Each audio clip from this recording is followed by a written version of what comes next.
I mean, two things. One is basically, after liberalization, we did not actually see the industrial growth to increase. And two things. One is that the share of industries in GDP and share of workforce in industry to total employment, that has not increased.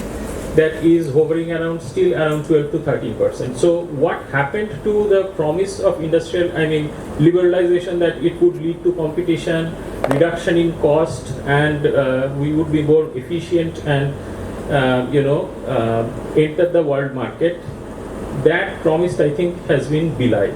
The second thing is that Piketty actually has written a paper from the British Raj to the billionaire Raj, which shows that there is undoubtedly increase in inequality which has happened in India. So equality has increased. I think one has to look carefully. The question which I had is basically, you gave an explanation, is that why from the planning period to the shift to the neoliberal period, what was the internal and external dynamics? I would like to ask, is that the turn from the neoliberal to the fascist and the more recent period, what are the contradictions in the neoliberal period which led to entry into this kind of crony capitalism which we are finding now? Okay. You want an entire talk, huh? Hello sir, my name is Shikha and I'm from Labour Studies. Sir, recently we had Utsa ma'am's lecture on poverty. So she said that after neoliberal reform, the poverty did not decline in India, it basically devastated from the earlier period.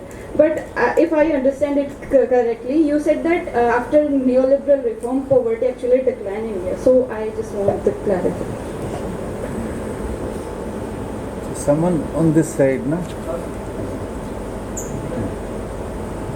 Hello, मेरा नाम रोशन कुमार है और मैं CPS MA second year का छात्र हूँ।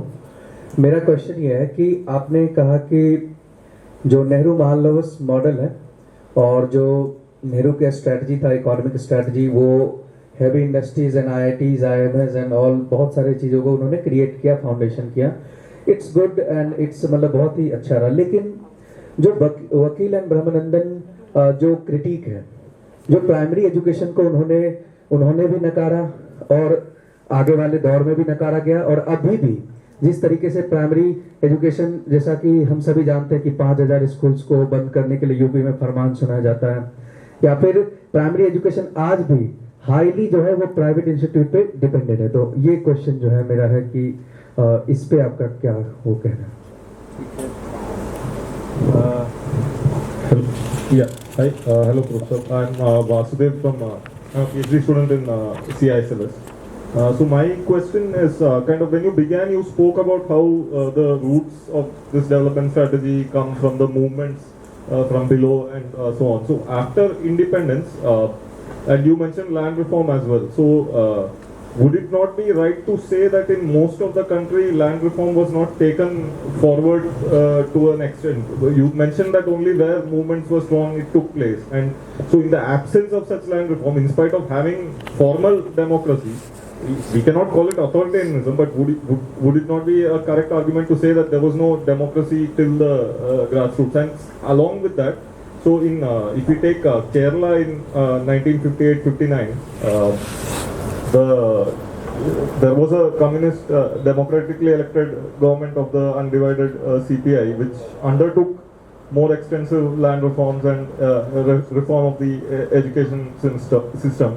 And Congress, with the leadership of Indira Gandhi in Kerala and under the blessing of Nehru, carried out a liberation struggle and against that government, bringing together both church and upper caste organizations, along with using CIA funding, which has been recently, there have been even, I think Thomas Isaac has written a book regarding this as well. So that is also a compromise of our sovereignty as well. So how would you look at that? All right. Okay. Hello sir, this is Rajnish from Labor Studies. Sir, you made presentation about the argument that counter the charge of neglect of agriculture in first three plans. And sir, similar arguments are made by Professor Raj Krishna of Delhi University, where he empirically illustrated that how there is correlation between growth rate of agriculture and industry. So it is on the similar line that what you talked about. But sir, even we see in present time that the growth rate of agriculture and in industry almost similar. So should I, sir, see it as a manifestation of Nehruvian model of development? If yes, then sir, it is very low growth rate, or if not low, it is not very high. So is it manifestation of Nehruvian model of development, or is it because of policy failure of the government post-Nehruvian period? Okay. Good evening, sir. My name is Rashim, and I wanted to ask about some clarification. As you mentioned that Hobsbawm's age of extremes, in which he mentioned that multiplier effect was retained in the country in which it began. A bit of clarification on this if you can give. Thank you. All right. So, one more question. Yes. Okay. Yes, your name and... My name is Ravindranath Mehto and I am pursuing PhD from CST. So sir, my question is so sir, if we look at the present, so about 50% of India's GDP comes from 5 states, Maharashtra, Tamil Nadu, Uttar Pradesh, Karnataka and Gujarat. And Professor Rangarajan did an exercise to show an equal growth across the states and by taking an average growth rates of last 10 years and estimated which states could achieve that figure of per capita income for becoming the part of Viksit Bharat, whether some states could achieve by 2047 or not. And most of them, very few countries could, few states could achieve that figure, and most of them it would take, beyond 2047.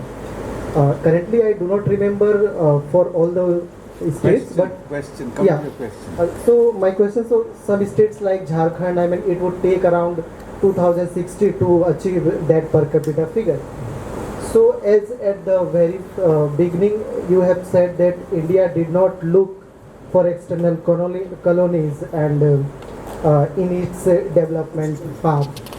But how the rich resource states, we see a large scale land acquisition, and in the current time we see the mass poverty and the distressed agriculture and the forced migrant laborers from these states. So how much it would be appropriate to say that these states are actually became the colonies of India's development path. So that's my question. Thank you. All right. Shall I answer? One last question now. Hello, I am Vijay. I am pursuing PhD from Jaffrey Center for Studies. As you mentioned that ideas or strategies for development are rooted in freedom struggle and against the colonial rule. So we should expect that it should not matter who is in government, it should be reflected in actions of government. But you mentioned only two governments, one Congress for all the examples and the current Modi government. So you skipped the socialist government period and the previous BJP government period. So did those governments follow some other ideas, or they also followed the same ideas? And what is the reason of excluding those especially? Okay. All right, sir. Floor is yours. Though I studied history, my memory is very bad. Huh? So I'll do the reverse. That is last question first. You're right. when I talked about the liberation struggle also, I emphasized the consensus across the spectrum. And it is on the basic values we are talking about. There were differences at that time, and those differences have continued. So the differences between, let's say, some of the Congress governments and the United Front government were within that spectrum. And Vajpayee's government, partly because it was still without absolute majority, because it was a coalition government, remained in many areas, particularly in foreign policy, continued with the broad vision which continued since the Nehruvian time. That's why the recent regimes are a complete contrast, which the earlier ones were not.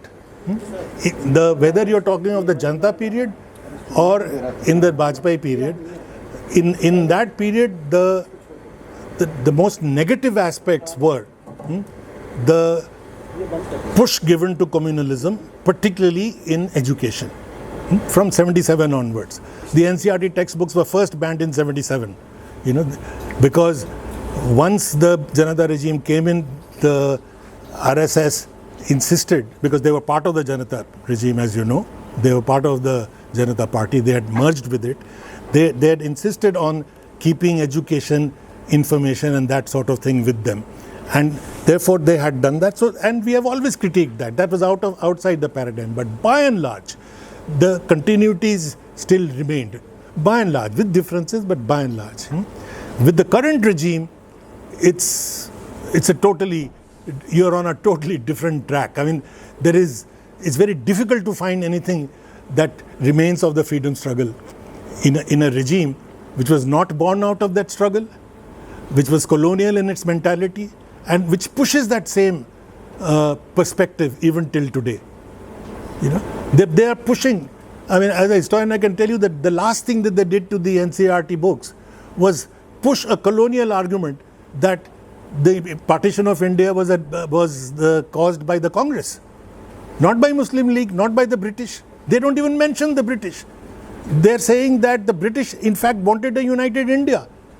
I mean, when I say distortion of history, putting it upside down, you cannot think of a worse situation. So this regime is, not comparable. You cannot put it in the same basket at all. That is why I am focused on this as a contrast. The one before that, 50% of the GDP comes from, you were asking that, right? The 5 unequal growth, which is absolutely true. Capitalism, wherever it has grown globally, has grown unequally and continues to do so. Whether it is England, France, Italy, USA, just look at the manner in which it has grown. That is part of how capitalism grows. And that is why the Planning Commission was set up. But you abolished that. There was an effort in the Nehruvian period to precisely turn this around. Why were certain industries located in areas which were not necessarily the most economically correct places? Why were they not always in Gujarat, or in Calcutta or in Maharashtra, So there was an effort, but you've given up the effort. And now there is absolutely, and it is, you're right in pointing this out, it is creating a kind of disparity which is fraught with a lot of social tension. It begins to resemble internal colonialism. I could not agree with you more in certain areas, particularly in the tribal areas, and it needs to be resisted. I mean, I have no doubt about it, this is happening. The north-south divide, for example, as they say, if you take out the Bimaru states, the south is growing faster than China it has for a long time, and as they say that very soon they'll want to be separate. They won't want to be, burdened with this. So this is what statesmanship is all about. This is how you hold a nation together. But where is statesmanship? We are given up. This is what I mean, that we've given up the battle almost. We meaning the ruling regime. The age of extremes, the ladies. Yeah, what's your name again? Rashim, R-A-S-H-I-M. the multipliers remaining within the country, the receiving country. You see, let me give you an example. When the British invested, say, in the Indian railways, say they invested £1 million. Where does that £1 million get spent? To build the railways, you need locomotives, you need steel, you need tracks, you need wagons. We made nothing. So all of it came from England. So it is another way of investing in your own country. So what the backward linkage of the railways was entirely went to Britain. And the forward linkage of the railways again also went entirely to Britain. Where was the railway? What was it connecting? What was the purpose of the railways? So that is colonial foreign capital. As contrasted to this, more Toyota cars are produced outside Japan than in Japan. You see, independent states are in a position to demand, like the Indian state did from the beginning. I have studied the collaboration deals that were done from 1940s till the 1950s. Every deal, the condition would be that in 5 years or 10 years' time, we will do it ourselves. Technology will be transferred, the basic manufacturing will happen here, and so on and so forth. Like the Tata trucks were a deal with Mercedes-Benz, but where is Mercedes in it anymore? And so on and so forth. Now that is the kind of foreign capital which is increasingly the independent, those which are independent. That's why I said that all globalization is not the same. Don't caricature it. It is possible in the current world situation for countries to have a bargaining position. The point is to increase your bargaining position. What increases your bargaining position is your democracy. But if you abandon your democracy, your bargaining position is gone. You become a tin-pot dictator. We are fitting into that paradigm, that we will allow me to be a tin-pot dictator, allow me to do what I like in this country, kill, murder, etc., so long as I am with you. And Big Brother says that's fine with me.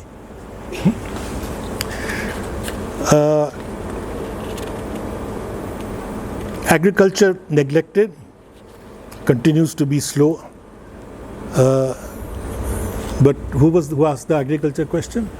You see, but I presume you are agreeing with me that in the Nehruvian period it was not neglected. Both in his statements, he is very clear because he was accused, and he says that, I understand the relationship. He was far too intelligent and educated a man. Remember, he was an educated prime minister. It doesn't happen always, right? And he was highly educated. If you read his writings, you will see that he is reading the latest that is available in economics, latest available in philosophy, latest available in history. The history students here would be surprised that he had read what happened in history before he wrote the discovery of India in 1940s. So you're talking. So he's not a fool. He doesn't know, as if he didn't know the link between agricultural revolution and the industrial revolution. He did, and he expresses it in those words. And particularly, he says, because so many people are dependent on Indian agriculture, we have to give it a lot of weight, and he did. And that is why you had rates of growth, which you correctly say we haven't been able to improve upon even now. So the blame is not Nehru's, that you are not doing better now. Okay. Land reform, and made a qualification, the land reform with all its defects. The gentleman from Kerala who asked this question. But the point I had made was that success of the land reform was possible, because the mainstream national movement took it up. It is not only peasant movements, it is not only the communists, mind you. It is not only the communist states which have had land reform. We like to believe that the best land reform has happened only in West Bengal and Kerala. But unfortunately, that is not the case. Kashmir has had a better land reform. Karnataka has had as good a land reform. So it's not, let's not make it left versus right. It is not a question of that. It's a question of, the mainstream national movement taking up the cause of the peasants. Sardar Patel taking up leadership in Kisan Sabhas. He's being called a Sardar because of his peasant leadership. I'm giving you an example of a right winger who takes up the peasants' cause. And land reform as I understand, correct me if I am wrong, is not socialism in agriculture. Land reform is the destruction of feudalism, right? And to that extent, the land reform was by and large successful. We went about looking for, where was the big landlord? They said, Bihar में मिलेगा आपको. तो हम बिहार में भी घूमे, दरभंगा भी गए, जहाँ भी गए, तो हमको बड़ा लैंडलॉर्ड कोई नहीं मिलता था.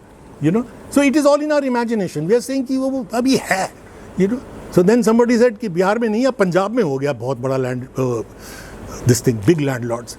So we went to Punjab also, and we met this guy who insisted that we go to his house in the village. So we went to his house, a palatial building, and he was a lower caste fellow.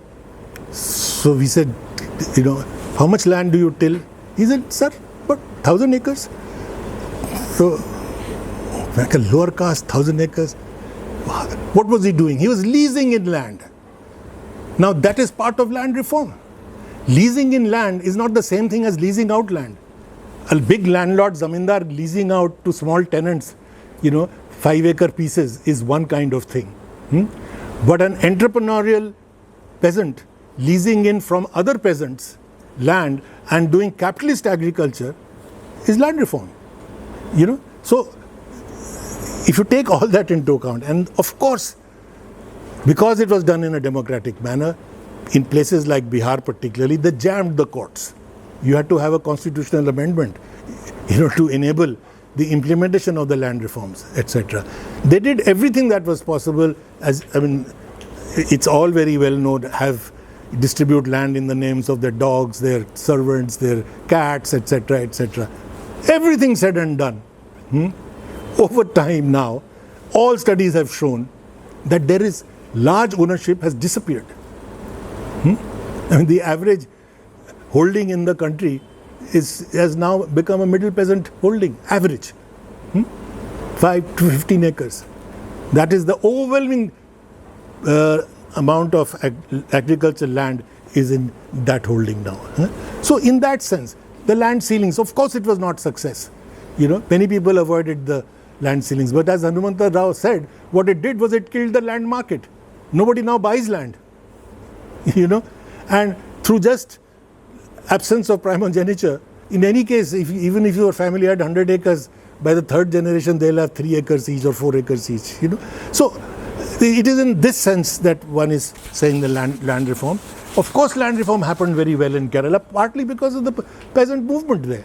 And the peasant movement undoubtedly was very strong there. Peasant movement was strong in UP. Wherever the peasant movement was strong, they were, and that is why Gandhi could make the famous statement that he made in the 1940s when he was asked that, you talk of non-violence, etc., but how are you going to do land reforms? You talk of trusteeship. These landlords are not going to cooperate. So he said, if they don't cooperate, we'll mobilize. We'll try to persuade them. And he said that we'll persuade them in a manner that they will eventually cooperate by running away. And he did not even say that unko compensation bhi dena padega. They'll run away. And that is what happened. Wherever the peasant movements were strong, the compensation paid were very small. In many parts, virtually none. Token compensations. In other areas, it wasn't. So it was a varied picture, and that's it. In a democracy, that is how it is bound to be. The picture cannot be black and white. As I said, there is no dictator saying, "Ye kal se land reform ho gaya." 4 घंटे की notice. तो नहीं ना होता ऐसे. The dismissal of the communist government, and I've never in my life given a talk where I have not been asked this question by somebody from Kerala. That Nehru की बात करते हो तो how come that he dismisses the first communist government, first elected government in the world, etc. Nehru was an anti-communist. Now, unfortunately, being a historian, we have to take a totality into account. You have to show that Nehru was an anti-communist. In his thought, in his belief, in his writing, in his dealing with communists, in his inviting the socialists and the communists to join in the building of modern India when they were calling him the running dog of imperialism and so on and so forth.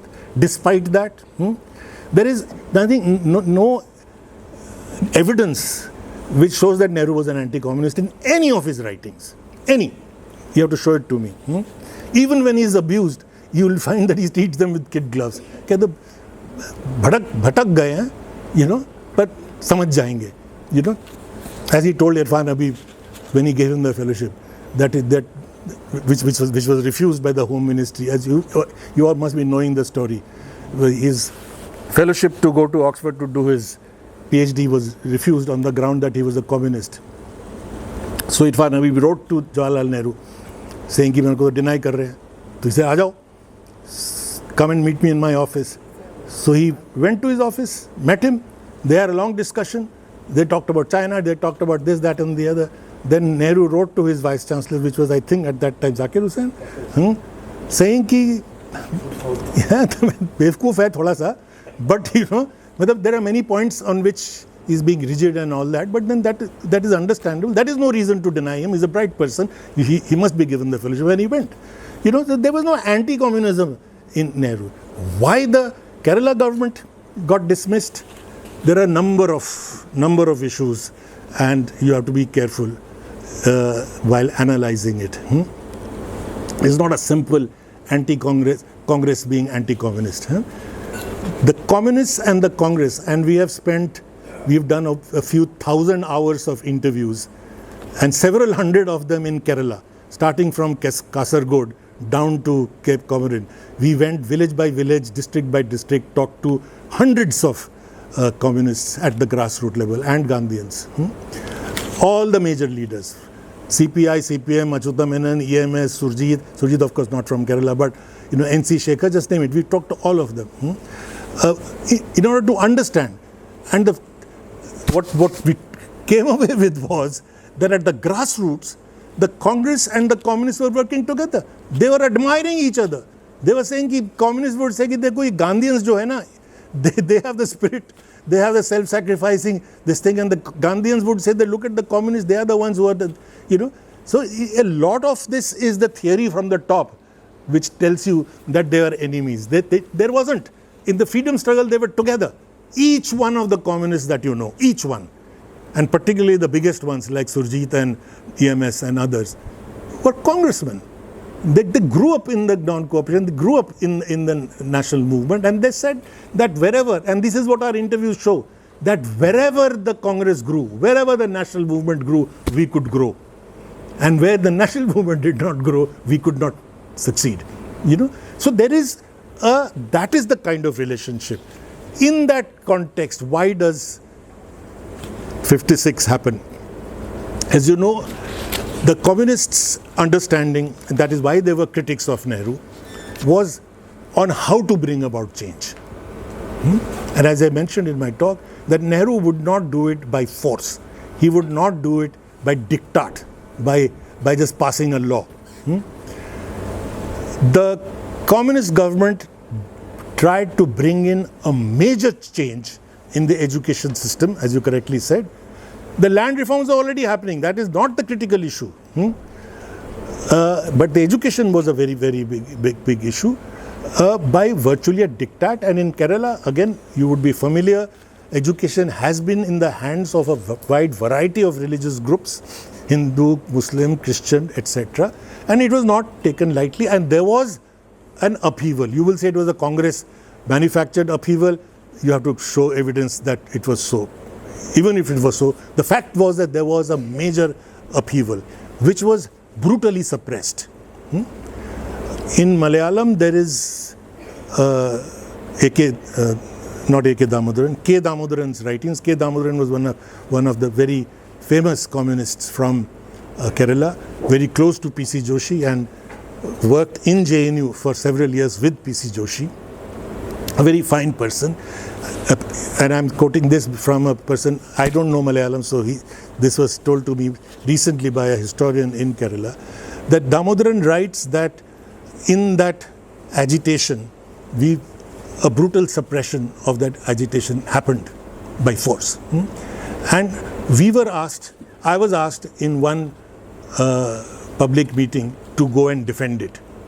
Where something, I don't remember the exact detail, but where something very brutal happened. Probably some people were killed or whatever. And he writes that I gave that speech and I came back home and I vomited. That I was made to do that. It was a situation where things were being pushed more than they can handle. And one argument is that the situation was that the communist government could not survive. Did it have to resign or was it to be dismissed? And one argument which was made to us, made by the biographer of Jawaharlal Nehru, Sarvapalli Gopal, who was our founder chairperson in CHS, that Nehru was indeed consulted by EMS. They had a talk over this, that should he resign or should he be dismissed? And it was EMS's request that please dismiss us. Then we'll have a face-saving thing. And he did it at his request. Maybe true, maybe not true. As I said, I have not seen it, so I cannot say that. But these are all factors that you have to keep in mind. The broad point that I'm trying to make to you is that let us not be simplistic that this binary of the right-wingers trying to eat up the communists. That is never the way the liberation movement evolved.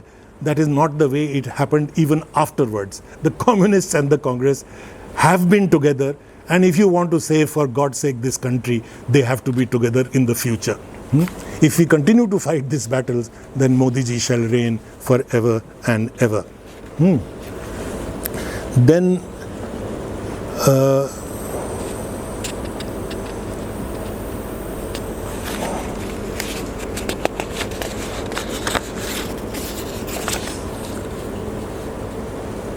Roshan Kumar, CPS.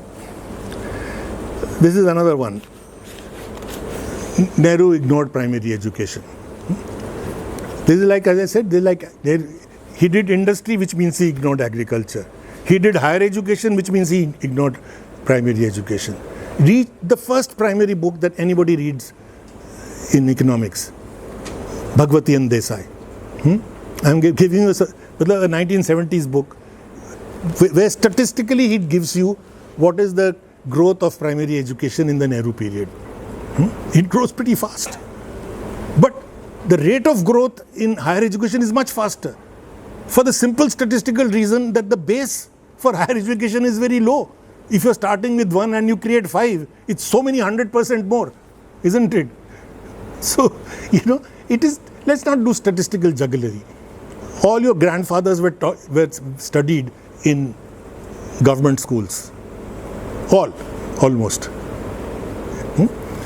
In the Nehruvian period, there were government schools. They were not closing down schools. This is a recent phenomenon. This is the Modi habit of blaming everything on Nehru ji ne kiya tha. Primary education kyun kharab hai? Nehru ji ne kiya tha. But Nehru ji ne nahi kiya tha. Primary education hoti thi us waqt. What he did was what was necessary at that time, which was absent, which was higher education, which was critical for our sovereignty. As I said, if you want to implement the idea of India, then you have to implement all aspects. Equity was one aspect, sovereignty was the other. And how do you have sovereignty if you have what we are doing today, producing garbage in universities? We are taking a dip in the sovereignty direction precisely because we are undoing the enormous knowledge infrastructure that was created in this country.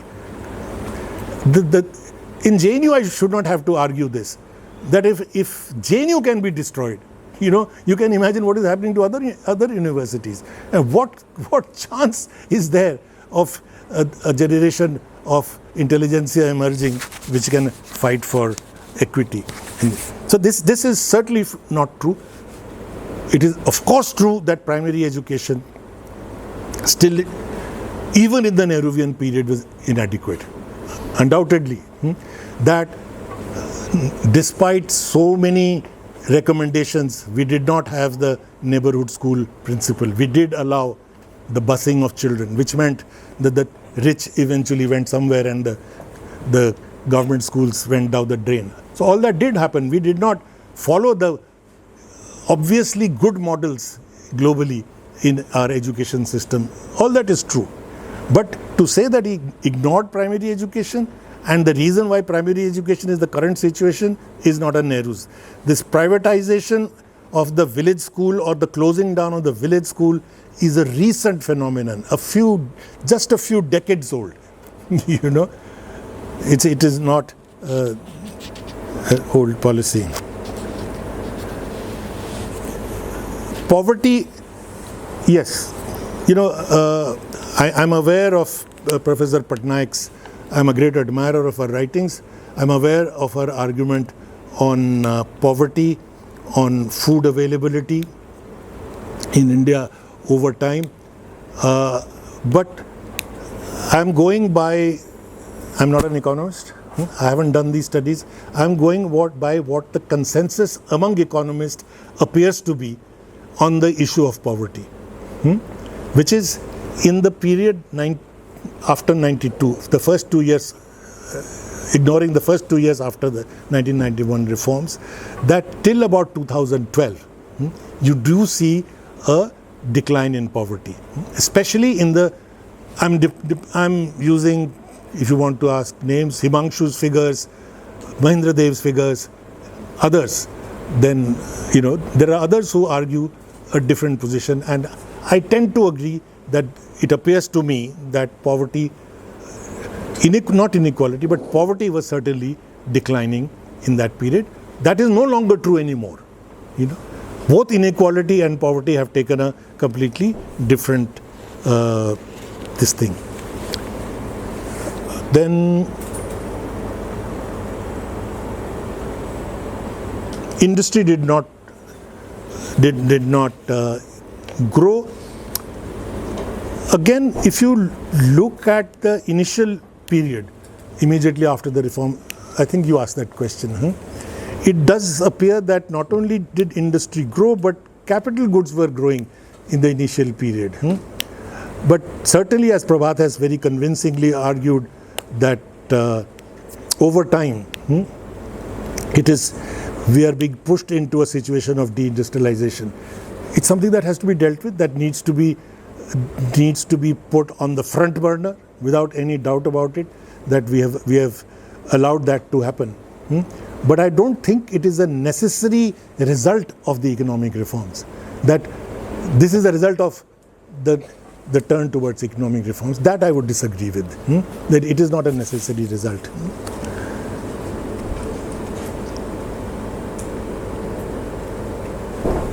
The first question was, then there is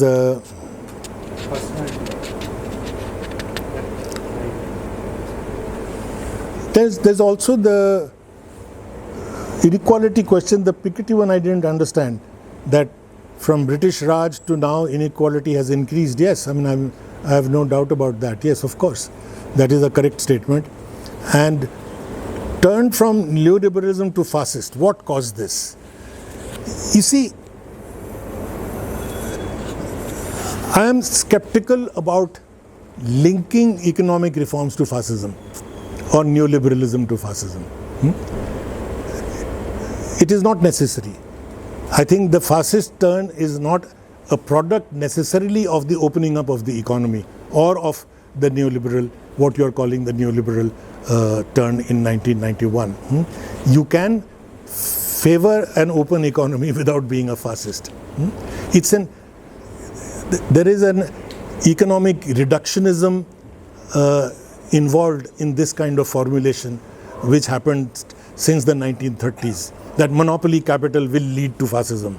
It's not at all a necessary link. Fascism can come under working class leadership as well. It's an ideological thing.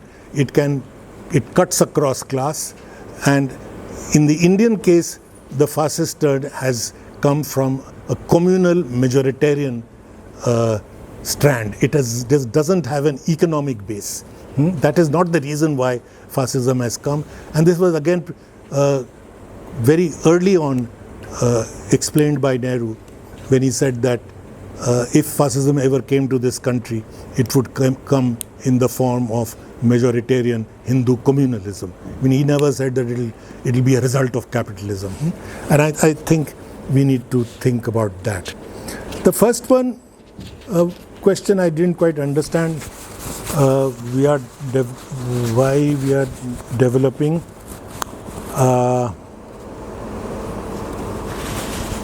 Yeah, the first person, do you remember who was the first person? You asked, you said that the movement was good, it had sort of eminent personalities, etc. Is that why we are developing so much? If I understand that right, firstly, I don't think we are developing so much. We are doing badly. Maybe I was means that what was the basic idea of our Indian country as a nation that is having us, that is making some like discussion on this issue. Basic idea was democratic, inclusive. If there is anything there, in 2 words I would say, what would be basic in the Indian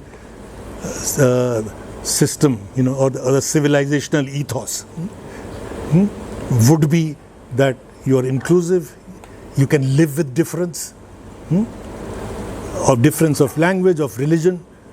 Islam and Christianity came to India almost simultaneously as they were born. And they stayed here for, all this time without a clash. The clash is recent, engineered, So, what is the basic idea? The basic idea is democratic, inclusive, empathetic, humane. That's what our national movement teaches us. I think that's what all I... Yes, a comment. Just a half minute. During a conversation with Irfan Habib in October 2024, he made it very clear that I never found Nehru anti-communist in my lifetime. And I think some part of that interview I shared with you. And full interview. He never found the Nehru and the communists? Nehru anti-communist. He never, Irfan Habib never found Nehru anti-communist. I agree with you. So I said the same, yeah. He made it very confidently and clearly. Sure. Now shall we?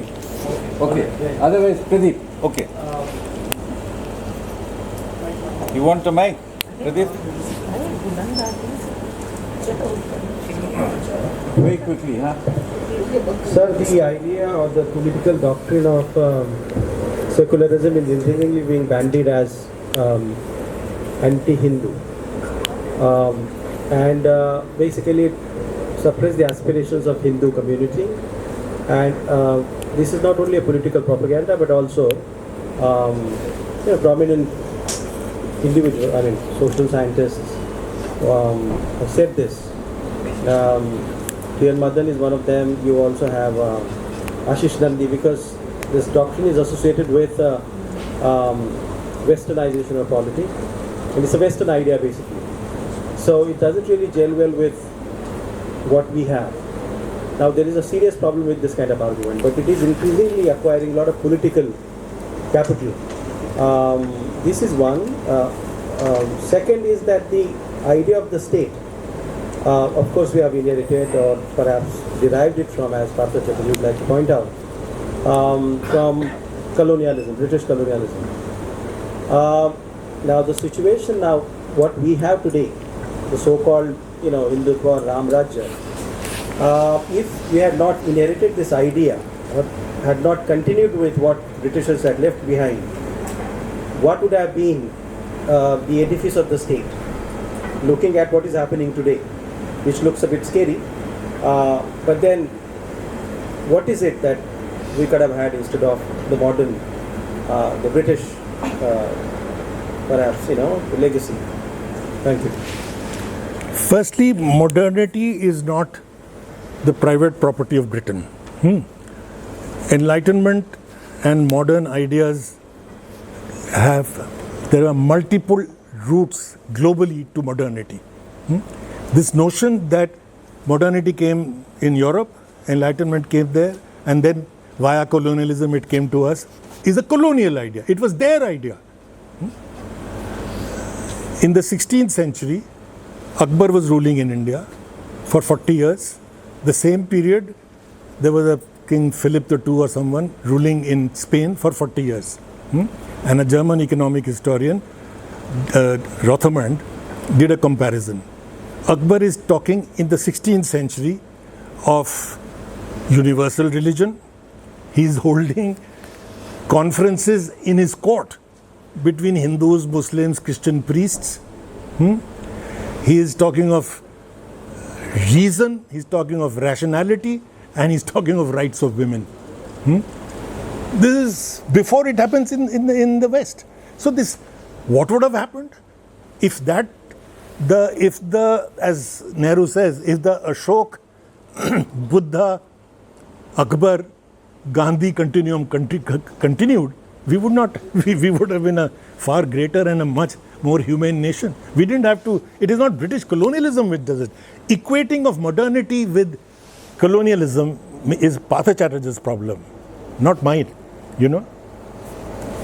Modernity has not come to us via colonialism. For God's sake, no. Modernity has come to us by fighting against colonialism, using values both which emerged in the West and values which emerged in the East.